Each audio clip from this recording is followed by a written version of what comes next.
What's up? I'm Lex. Welcome to Feedback Audio. Today we are going to be talking about the tools of the trade when it comes to audio engineering. So the basics: EQ, compressors, de-essers, multi-band compressors, all that kind of stuff. We're going to go through a list of things and just check out how they work, what everything means when you open them up and look at them, and dig in a little bit deeper on what they sound like as well.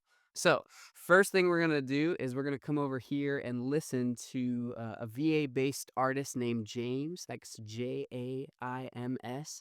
He's an awesome artist, incredible guy through and through, and he's letting us use his song today. So this is already mixed and mastered. I'll play an example of it just a little bit to get you going, and then we're gonna dive in and talk about EQ first.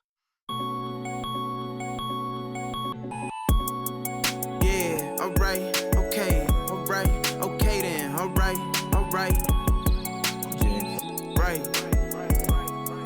yeah.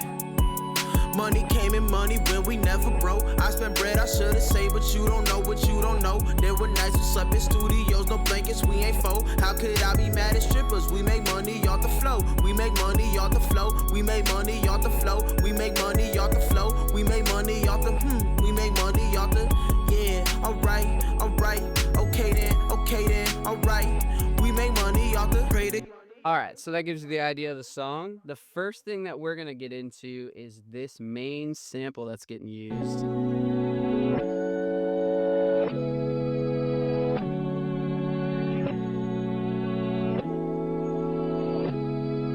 And we're gonna open up an EQ. EQ, first of all, is one of the most important things in audio engineering. It lets you completely shape and sculpt any sound. You can take something that sounds boomy and bass heavy and make it thin, or the opposite. It's a tool that gets overused sometimes, but for the most part, if you use it correctly, it can be very, very helpful to you. So, first things first, what we're looking at, and this is what's important, is you're gonna see from left to right the entire frequency spectrum. So you got all the way down from 20 hertz all the way up to 20 kilohertz, and that's going to be our low end here. Then we're going to get into our low mids. Then we have our high mids, mid range, high mids, and then we have our highs over here. So that if you're looking at an EQ, you're going to see the entire frequency spectrum. Then on the left, you're going to see some numbers, and that's going to be our gain up or down. And we'll talk about that and how that works, either a boost or a cut on your EQ. So when you're playing some audio, the first thing you're going to see if you're using like a Logic EQ, this is a great EQ. It's very basic and simple. It's surgical, not that crazy. Doesn't have a unique sound or anything like that. It's pretty sterile, but it works great if you are working in Logic. And so the first thing I'm going to show you is when you play audio, you're going to have the RTA, the real time analyzer, in front of you.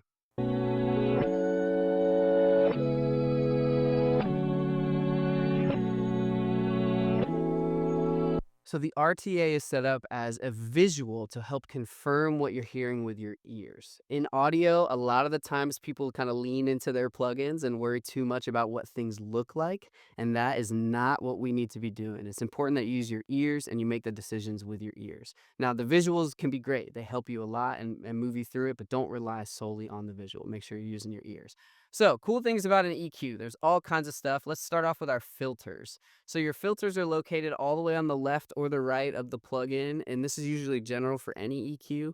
And when you turn a filter on, what you're going to be doing, this is actually removing those frequencies from the audio signal. So if you're using a filter, you are getting rid of those frequencies completely, or at least that's the idea, okay? So this isn't just taking out a little bit of that, it's removing it. So that's why it can be dangerous to use filters, but it can also be really cool depending on what you're going for. So if you've got a filter like this, you want to be kind of setting that so that when you're hearing the audio signal, you're losing and getting rid of all the low rumbly frequencies of something or the high tinny frequencies of something that you do not need for the mix. That's what's important, that you don't need it. If it's going to get in the way and just add to the noise, not helpful. So you can use EQ to cut that out. So for example, with this sample,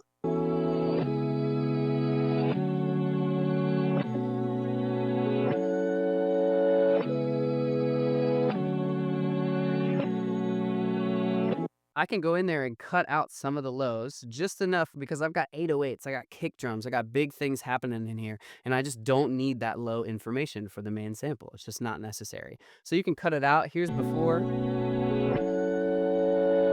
and after.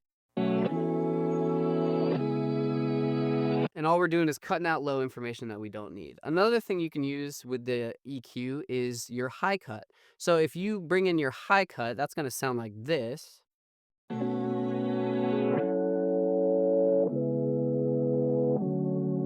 And you can start really shaping sounds with this setup, okay? So if you got your filters, you got your low filters, your high filters, you can play with those to create cool telephonic sounds.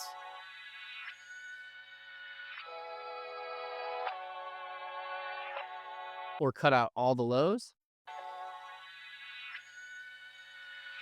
And you can get all different kinds of shapes with that kind of stuff. Another aspect of an EQ that you need to know about is the center line. So if you're looking at this line right here in the center, anything above that center line is considered a boost, and anything below that center line is considered a cut.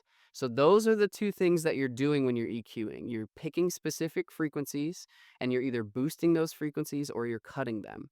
When you get down to kind of the nitty-gritty balancing of everything, technically, if you're cutting a lot of low ends, you feel like you're boosting the highs and vice versa. So you have to be careful about how much cutting or boosting you're doing. But you're going to see me a lot of the times using subtractive EQ, which is cutting. And if you just cut the right things, you can really make the whole thing sing really, really well. But if you do too much cutting, you can totally neuter your sound really, really quick. So you got to be careful about that. But when you're talking about boosting and cuttings, then you kind of get into the center section of any EQ, which is going to be your individual bell curves and your shelves. So let's talk about shelves first. A shelf is kind of a larger cut or boost. Perfect example. We're looking at our low end. If we wanted to boost all of the low end up to 200 hertz, you could use a shelf to do this. Now, instead, if you wanted to cut at 200 hertz, you could do a shelf like this. And if a shelf feels a little too dramatic, you can grab a bell and just go over to 200 and do a boost or a cut. Now, the shelves, you really all you're looking at is frequency and then boost or cut. They're usually already pre-shaped, and then you kind of are stuck with that. But a bell curve, you can do a little bit more. So let's say we grab this bell at 1K and we bring it up. If this feels like too wide of a boost, like you're getting too many of the lower frequencies and those high mid frequencies, you can play with what's called the Q. So the Q is where you change the tightness of the band that you were using. So you can be very, very surgical with a tight Q, or you can open that up and make big, broad decisions to shape the sound of the audio. So it depends on what you're working on and what you're going for. But I'm going to show you a couple of these things. I'm going to open up that synth again. We're going to listen for some frequencies that feel like they're too aggressive. We're going to use a really tight cue to pull those out. And then we might do some general shaping with some shelves or with a larger cue just to kind of shape the sound and change it up. So let's listen.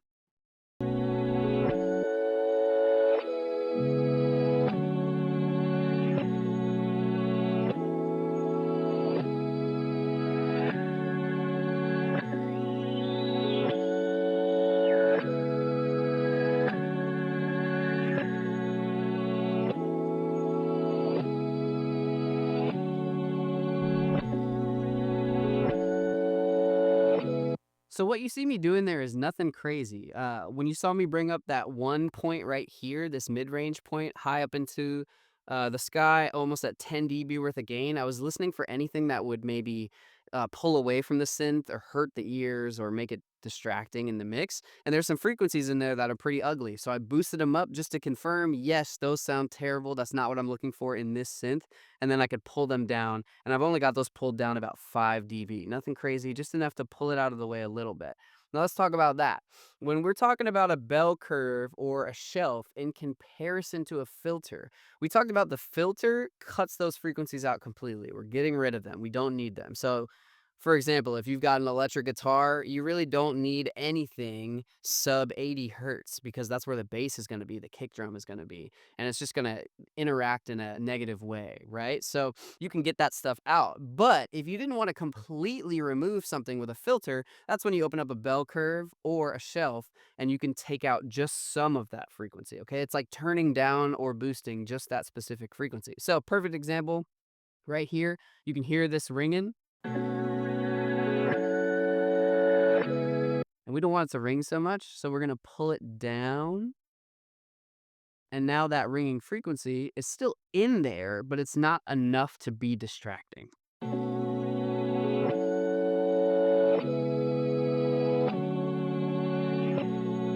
EQ also has most EQs have makeup gain. Makeup gain is such a dangerous thing to have on any plugin, and I'll tell you why. It's good. We use it all the time, but knowing how to use makeup gain is important. A lot of the times you'll see makeup gain in a compressor, which we're going to talk about a little bit later, especially because you're making the signal feel quieter, so you want more makeup gain to kind of bring that back up. But sometimes I see people do this. And this is so dangerous because all you're doing is maybe you're making the signal louder in quotes, sure, but you're just going to create gain staging issues. You're going to be clipping inside of the plugin. And that's something we're going to get into in a different video for sure with gain staging, but just make sure you're really not doing any of this. There's really no reason to, especially in an EQ, especially if it's your first EQ on the chain or something like that. All right. There are different types of EQs. They come in all shapes and sizes, and they all pretty much do the same thing. They sound a little different here and there, just kind of like different microphones, different guitars, different pickups, all that kind of stuff. But EQs can all look different, but they all do the same thing. They might just have different powers. So the Logic EQ right here, super standard, stock, love it. Sounds great. Use it on every mix. It's easy to work with, and it's great. Same thing with like the Pro Tools EQ, like it's all just fine, you know? It's not doing anything special, but it's helping you get the job done, and that's what matters. Then we have crazy EQs like the Fab Filter Pro Q3, and then you can also have EQs back in the old school style of them being on a channel strip, like on a console. Um, and it's the same exact thing. These are great if you're starting to use EQ because sometimes the graph can be a little scary. Like it can show you too much, and people kind of paint themselves into a corner because of that. But an EQ with just knobs like this, where you can just grab a knob and twist. Oh, that's not the EQ. But if you go over here, you just grab knobs and twist, make the Q larger, make your boosts, pick your frequencies. That is just a nice way to use your ears. There's no visual representation, so you really are just using your ears. So if you're new to EQ and you've never used it before, I highly recommend you open up an old school like channel strip EQ like this that has knobs and no graph, no graphic EQ, and you just let it rip. Twist knobs, make things sound terrible, and then make them sound better. And just try a little bit of subtractive EQ here and there to shape your sound the way you want and using your ears, not just your eyes. So I think that kind of brings us to an end of EQ. EQ is such a powerful tool. It is what shapes the frequency spectrum of an audio signal. Super important things to get to know and to use and to work with. Use the stock ones. Use what you got. You do not need to spend a lot of money on Pro Q3 until you're ready for it, or Pro Q4, I think is what they're on now. So you start with the basics, use the knobs, twist the knobs, and find out what works best for you when it comes to EQ. Well, look, thanks for tapping in. We genuinely want you to get better at this. So if you want to get better at this shit, tap in with us, like and subscribe, all that fun stuff. I have no idea why I looked over to the left. Look that way because there's a gap, so I can put the like. Should I go like this or not? Okay, cool, sweet. Okay, let me hit it again. All right, thanks for tapping in with us. We genuinely want you to get better at this. So if you want to get better at this shit, like and subscribe and keep tapping it with us. All right, Lex, you're good. Okay, sweet.